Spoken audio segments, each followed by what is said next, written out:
Welcome to the Strata Leadership Show, a podcast designed to help you gain clarity, lead effectively, and drive results for yourself, your team, and your organization. I'm your host, Dr. Nathan Mellor. Today on the Strata Leadership Show, we have someone that I think very highly of. His name is Mark Helm, and he leads a company that is based in Oklahoma City, but it really impacts places all over. But the company is called Dolese, and I'm looking forward to our conversation because they have a little over 1,000 employees and they have a lot of locations, and they've been around a long, long time. And so I say a long, long time. In Oklahoma is a young state. It was founded back in 1906. And so you don't see a lot of companies that have been around 100 plus years, and Dolese is one of those. But Mark is someone who I keep turning around, and Mark is involved in great things that impact the community and make people's lives better. And so, Mark, thank you for being a part of the Strata Leadership Show. I appreciate it. Thank you for inviting me. I'm glad to be here. So most people probably have something in their home or their business, in our region for sure, that is connected to Dolese, but they wouldn't know it.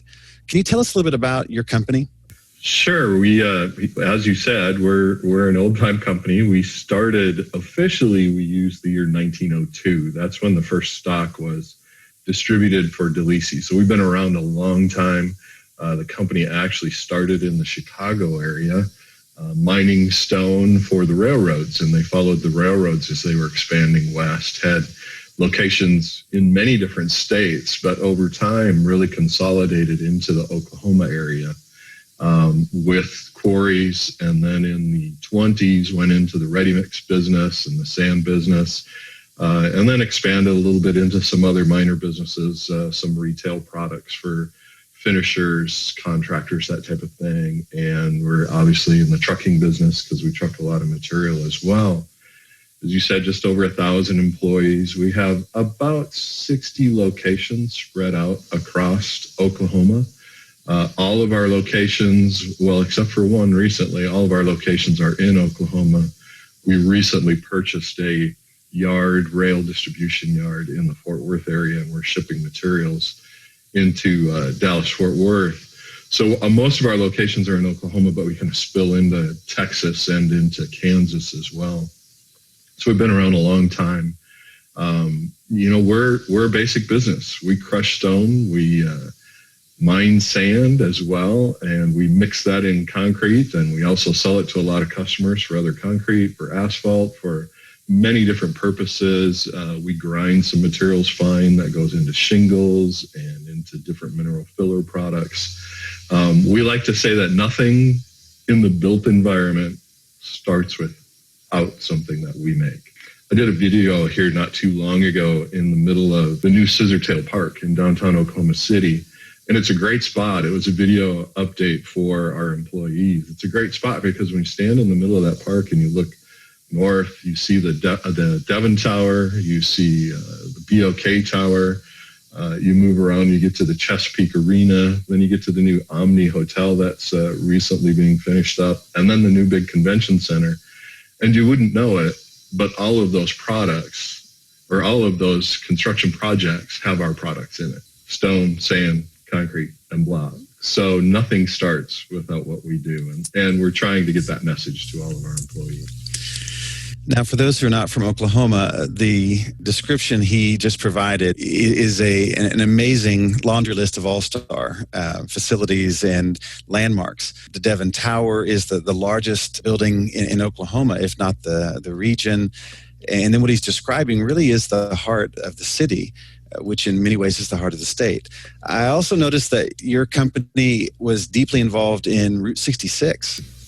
Yes, again, being started in 1902, a lot of what made our success was the highway program that went on in the 40s, 50s, 60s. And so Route 66 was one of those. Many other major highways, our products go into the concrete and asphalt on roads all over the state. Critical part of what we do. We do concrete on lots of bridges and miscellaneous products around all those highways. So yeah, if you drive on a highway or a street, or you walk on a sidewalk, or not every driveway, we'd like to think a lot of them, not every driveway in Oklahoma, but a lot of them have our product in it. So now you're the CEO, president at Dolese, and you look back over the lifespan of your career. When you think about the people who have impacted your life, one of the goals of our show is to really learn more about the people that are making a difference, as well as their organizations. But if I can go back into your life and you think about the people who have been those who impacted you to help you think about being a leader, can you think of people who, or maybe even an individual who was that kind of person in your life? Yeah, there were many actually, but there's two that come to mind, and I'll kind of put them together. They kind of crossed over off and on early in my career. Both of them took a real interest. So I was in my 20s, early 30s, and both of them took a real interest in me for whatever reason, and they would coach me. I remember one of them sitting me down in a conference room once with a whiteboard and spending about 3 hours going through financial analysis and capital budgeting. One of them, while I was doing my MBA at night, would come and see how I'm doing and ask me what class I was taking. And it just so happened there'd be a project somewhere in the company, and I was working for a large international company at that time, that he would be able to get me on a committee to be involved in that, which related to the class that I happened to be taking.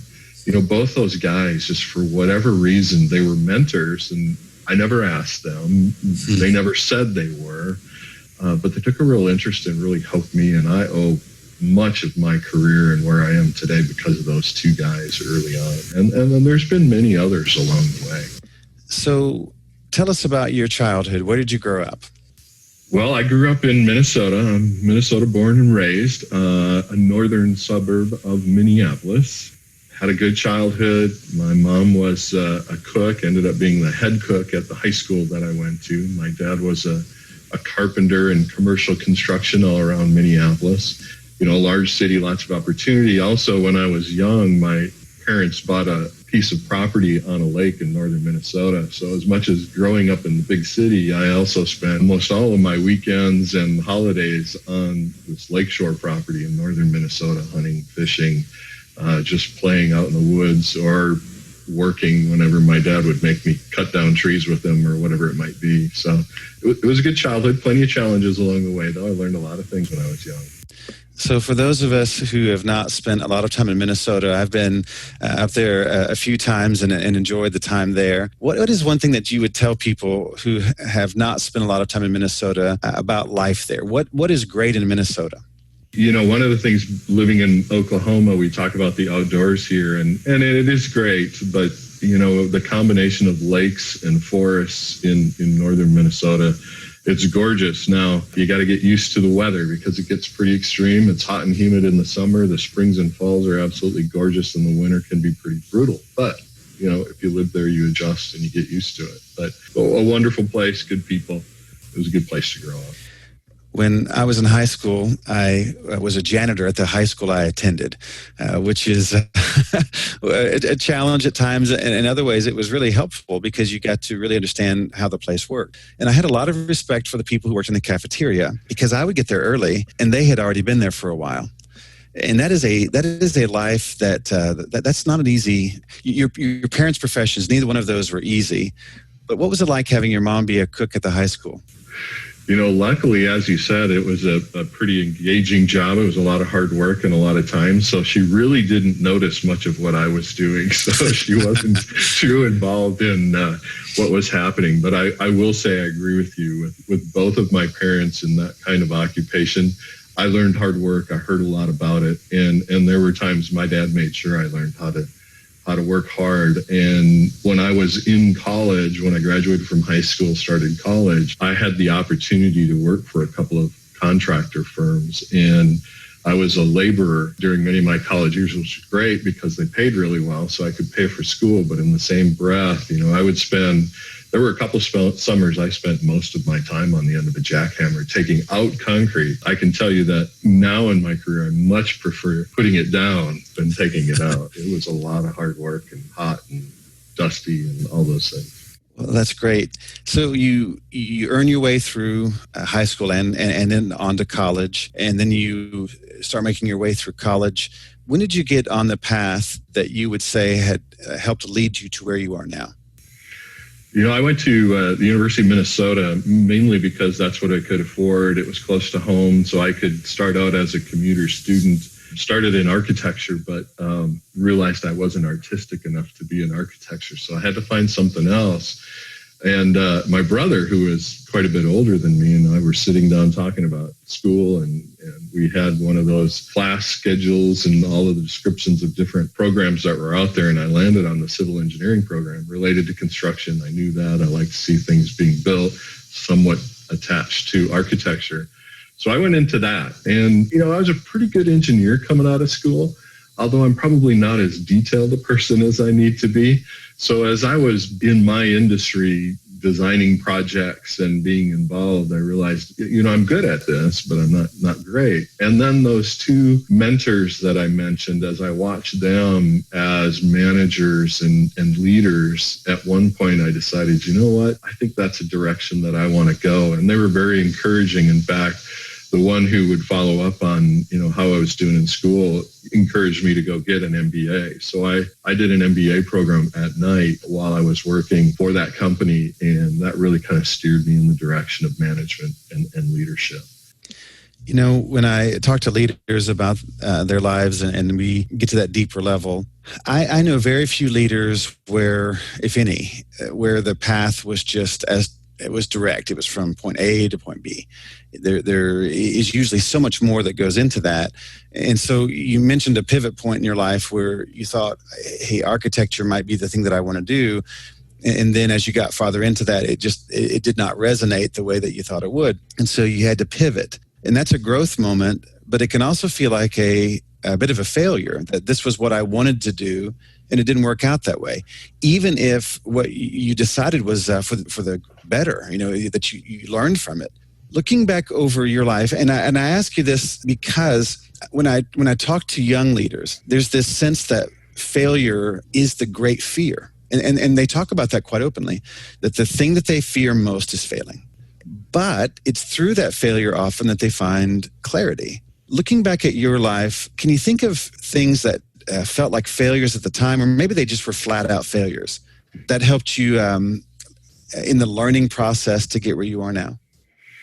Oh boy, there are plenty, and you're right. At that point I had applied for the architecture school, and they had about 250 to 300 applications that year, and they accepted 50. And they said, well, you can apply again next year. That wasn't what I was going to do, and I didn't have the money for that. So I had to find a different direction. So yeah, in a sense, that felt a little bit like failure. Boy, along the way, there's projects that I've done when I was an engineer that, you mess up on and you go, okay, I just learned a lesson about that. I think one of the biggest struggles along the way is the people struggles that you have as a manager and a leader. And I tend to struggle with the idea of how do a person that works for me who might have really strong skills and be really talented at what they do, but then don't necessarily have the values that we want in a business, or I want working for me. And you try to take the time to help them see that and realize it.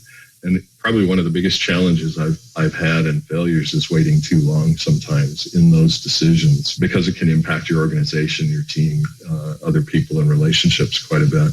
Those are the failures that I find are the toughest to deal with, and to really find that balance between working with people, giving them time to really grow and move into a position that is of value, but not waiting too long before there's damage done. Those are the types of failures that I still struggle with.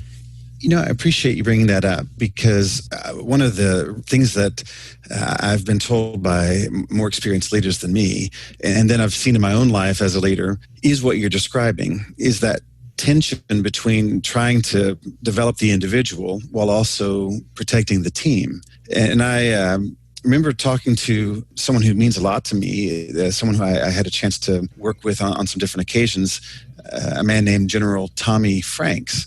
who led our troops into Iraq and Afghanistan. And there was this discussion, and we were, talking about the challenges of leadership and making hard choices and all. And he said something that really impacted me. He said, I think that one of the greatest challenges that leaders face is that they, at some point, are placed in a position where they have to look at what's best for the team, not what's best for the individual. And in that moment, I have to make the hard call on what's best for the team when it may not be what I would prefer for the individual.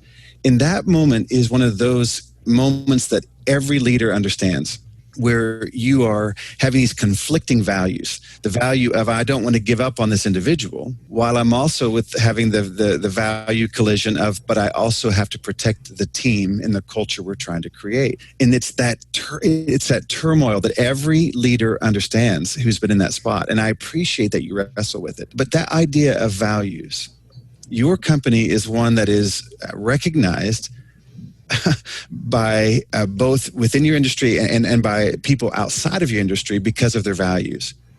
How do you communicate those values to your team?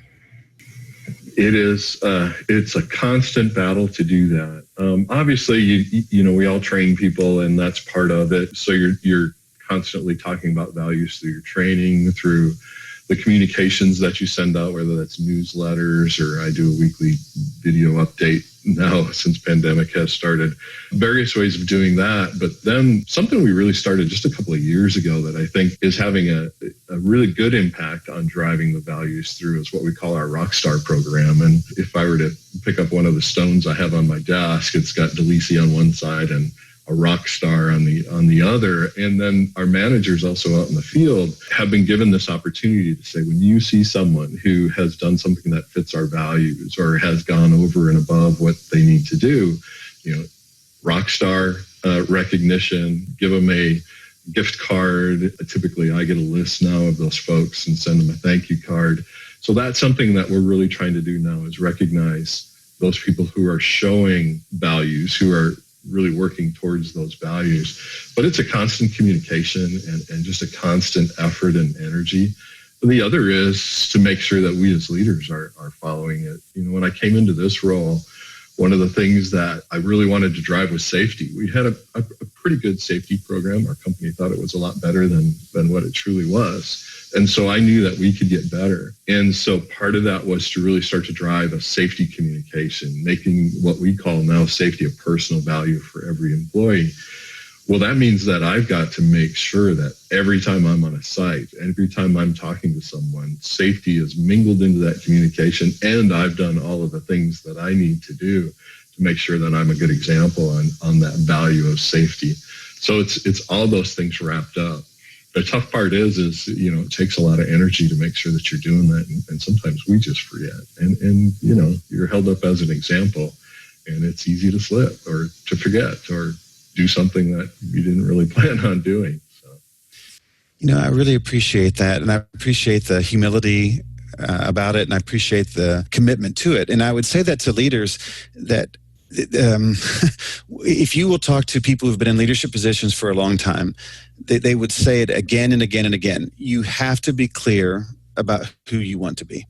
That it is something that is just a constant thing that's a part of your life. Because if people don't know who you are, then there's this uncertainty in challenging times of, what are those values?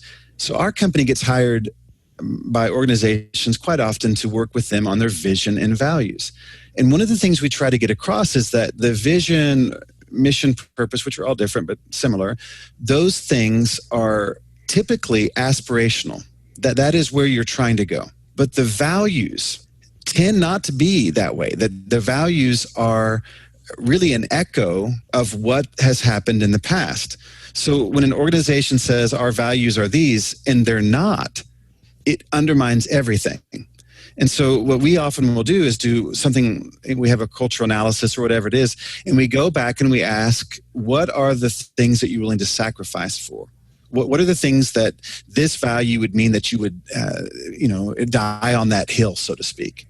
When you think of the values that have been a part of Dolese over the years, what are some of those that you think that's something that is so important? Safety is one of those. Are there others? Yeah, there are.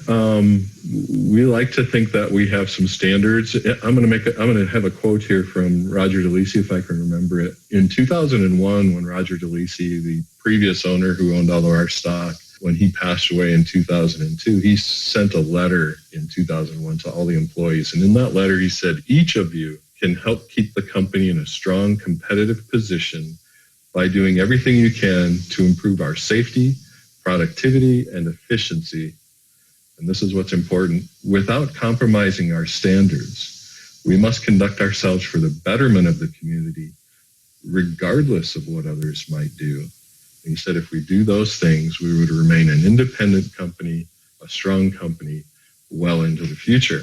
So, he knew at that time, and we know today, that there are certain standards that we hold ourselves to. I always get nervous because I don't know what competitors might be listening. We've got plenty of competitors in the state.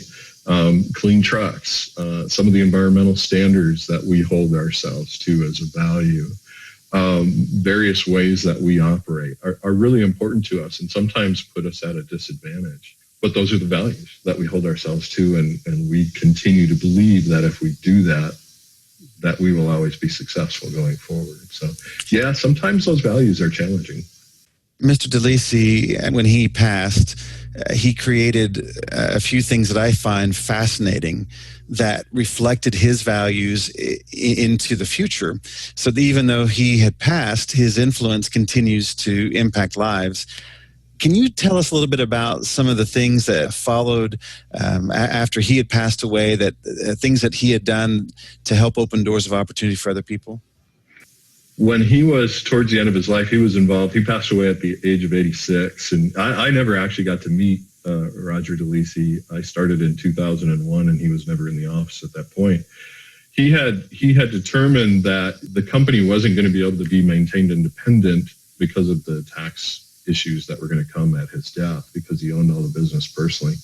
He looked at selling the business, decided he didn't want to do that. So what he did was came up with a plan with a large group of attorneys and tax folks, and put together a plan where all of the stock, except for a really small portion that sits on the side as voting stock, all of the stock was put into a foundation.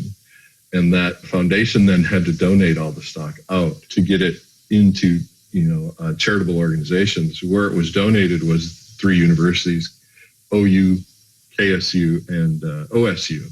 And what that is used for, we have a foundation at each of those schools then, and our purpose is to really grow the number of engineering graduates. That's what we decided to do. Grow the number of engineering graduates at each of those schools. Much of the money goes into scholarships, goes into some programs like bridge programs in the summertime for those who need extra help coming into college. Goes into some lab work, some building stuff, but mainly it's scholarships. So that's one of the opportunities he really gave, is we get to impact the communities around us now through that giving of buying that stock back every year, and they use the cash that they get for that. We retired that stock, and then the other opportunity that's set up is we have a profit sharing plan, and every employee of our company, as long as the company's doing well, will get stock and cash into a profit sharing plan that's set up for their retirement. And so that's another opportunity for them to share in the business, to grow their wealth, I'll say, through that profit sharing plan that he approved and set up. So we get to impact communities in a lot of different ways. It's really pretty satisfying, although it's also very challenging from a business perspective to support all that, but pretty exciting, the things that we get to do. No, I appreciate the honesty, because there are a lot of people who would talk about those things and it's all just great and it's all perfect and whatever. And the reality is those decisions may make life better, but it requires your organization to think differently. And I appreciate the honesty there. When you think about those leaders, let's say that the engineers are going to college and the people who are working in your organization and then beyond, you interact with a lot of leaders that are outside of your own industry. When you think about leaders that are emerging, what would you say from your perspective would be the biggest challenge facing leaders today? If you could just say, this is kind of a theme that you would want leaders to be contemplating.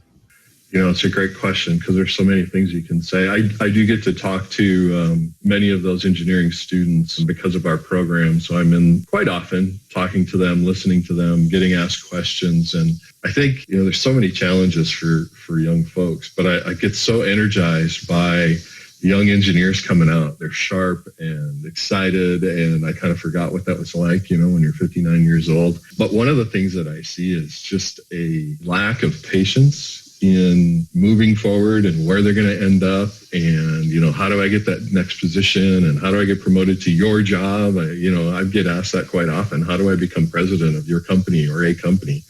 Well, I've only been doing this for 9 years. So it took me a while to get to this spot. Patience and knowing that it's not just what you do, it's what you're able to get done through people that is going to get you to that next level that you want to get to.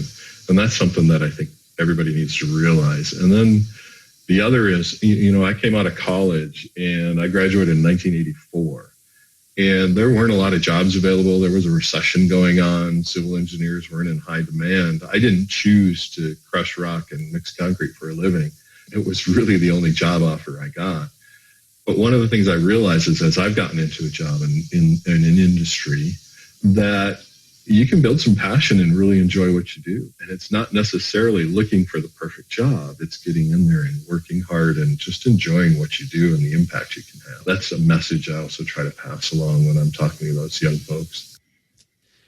Again, I appreciate you not holding back on this, because I remember having a discussion with someone that I had become friends with who financially is the most successful person that I'm friends with. He's a multi-billionaire. And I don't mean that as a name drop. I mean that because when that person talks about business, people want to know what they think. And I was so surprised when he said, the thing that we actually do here is not my passion. This was an opportunity for us to be able to make a difference and all of that. But he said almost the exact same thing that you're saying, that it's not the perfect job in the sense of it has to be this, or this. For some people it is, but it's really about how can I impact other people's lives in the role that I'm in. And I say that because I think it's very rare in the whole of human history to be in a time in which you actually get to think about what do I want to do. And I think about how many people who have gone before us who were in jobs they did not love because they were trying to take care of and provide for the people that they did love. And I have a ton of respect for that, because that kind of person, to me, that's at the heart of character. And I appreciate you saying that, of it may not be the boutique job that people are talking about, but you can make a world of difference anywhere you are by being intentional. And I appreciate very much. And for those who are not from our area, there are not companies that are more respected than Dolese. And you think about the field that you're in and what you do, that would not be something that people would just say is a natural fit. And I love the fact that you think that way. For those who are going into leadership now, it's kind of along the same line. What advice would you give them now that they're making that transition into leadership, which often is that change, moving from being the person that's in the spotlight all the time to now being in a leadership role where you might be doing more of the spotlighting? What would you say to somebody about moving into leadership for the first time? I think there was an MBA program that my first real exposure to leadership, and I'm kind of a student of leadership now, but so this would have been back in the early 90s. It was a leadership class I took. And we read The 7 Habits of Highly Effective People. Old book, but still has a lot of value. But one of the things that came out of that, it was for me to really think about, why do I want to be a leader? And what's my purpose in that? And I think that's something that everybody needs to wrestle with. I see it a little bit in some of our leaders, and I've asked a few of them, why do you want to be a leader? Why do you want my job?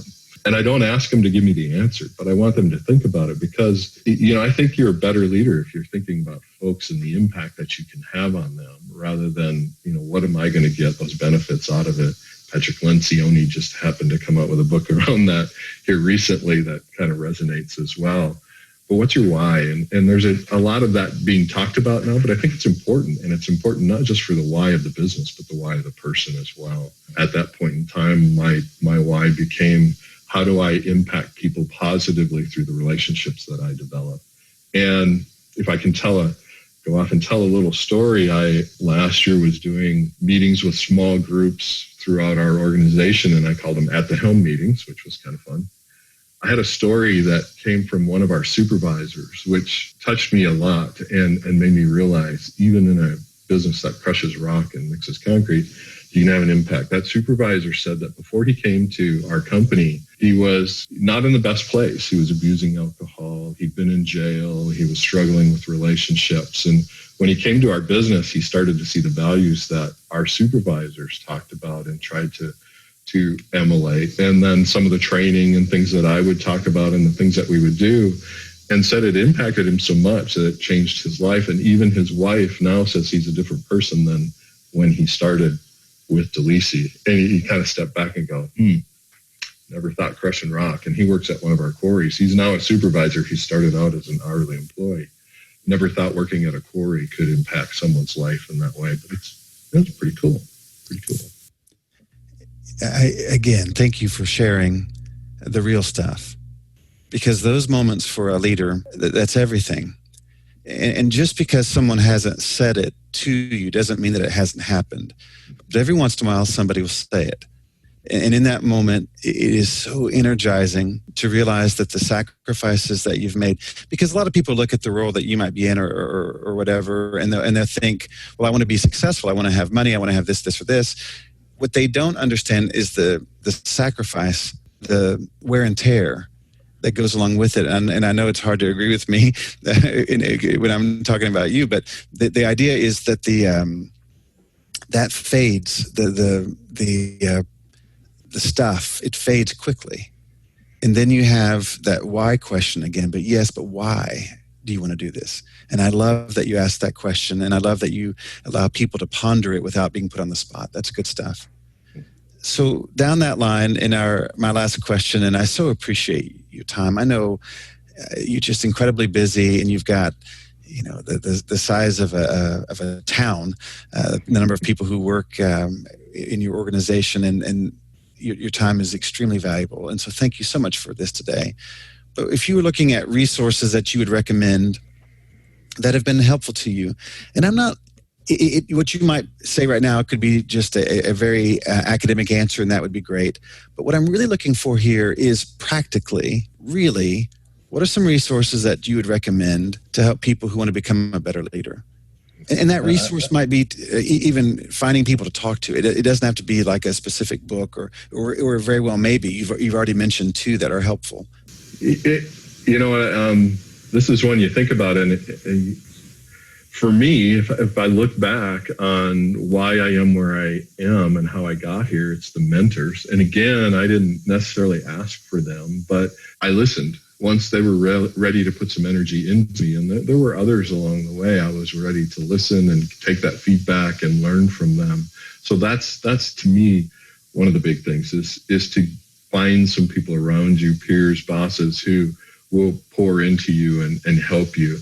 The other is to remember that it's experience. And I get pushback on this quite often from especially some of our younger workforce. It's experience that grows you. It's the challenges that make you who you are. And you have to look for those. My career hasn't been a straight path uphill. There was someone, I can't remember who it was. There was someone who I was talking to about how you develop over time. And instead of the career ladder, he called it the rock wall, because sometimes to get up that rock wall, you have to go sideways. Even once in a while, you might have to go down to get back up.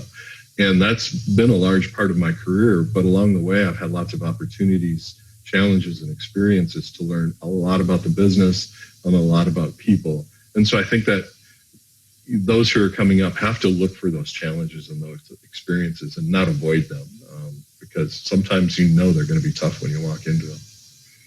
Well, Mark, you are definitely a rock star. And so I appreciate how you reward people for that. And I love that. If people want to be a part of Dolese, if they're interested in, a career in a place like that, I don't know if you're hiring right now or not, but if they're looking for an opportunity to connect with Dolese, how do they do that? Well, the best way is probably Dolese.com. We have that site's continually being upgraded, and you can get into our jobs that are available on Dolese.com. We are hiring.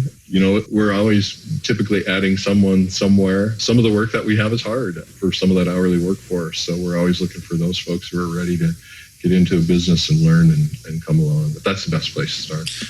Well, if you are driven by some of the quotes that came from Mr. Dolese before his passing, if you're not afraid of hard work and want to get an opportunity to improve who you are through your work, through being a part of a culture that cares about you, then I do hope you'll check out Dolese, DOLESE.com,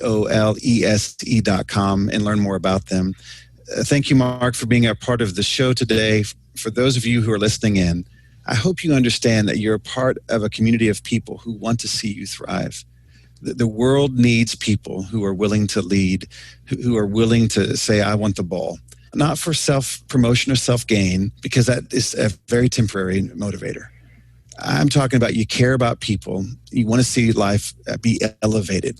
You want to make life better for people. Those leaders we desperately need, so don't give up. And as Mark has said, there's no easy way to get to those places, but it is definitely worth it. So thank you for being a part of the Strata Leadership Show today. It is the responsibility of leaders to set the pace, to set the tone. So as you take on today, make sure you're the one setting the pace and setting the tone and making life better. Have a great day.